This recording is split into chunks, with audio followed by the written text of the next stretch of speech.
In this video, let's set up our project to start working with Redux Toolkit. As you can see, I have opened the parent folder that contains the Redux demo folder we've used throughout the series. As a sibling to Redux demo, I'm going to create a new folder called Redux Toolkit demo. So RTK-demo. In the terminal, I'm going to navigate inside the Redux Toolkit folder.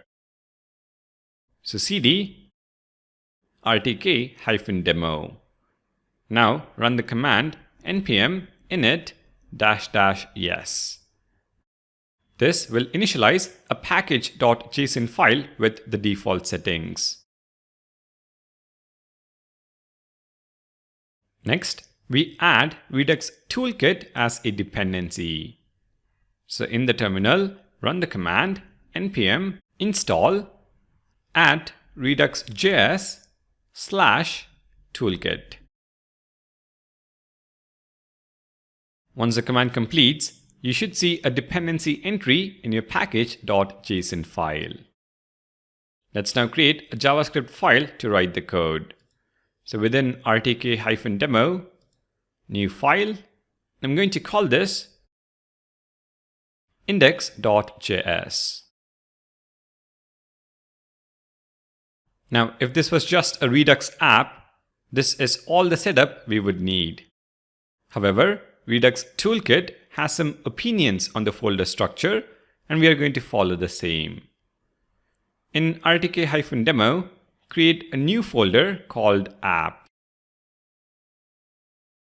Within the folder, create a new file called store.js.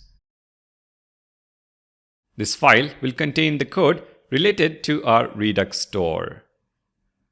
Next, as a sibling to app, create a folder called features. This folder will contain all the features of our application. Our application is a cake and ice cream shop. So let's create two folders within the features folder: cake and ice cream.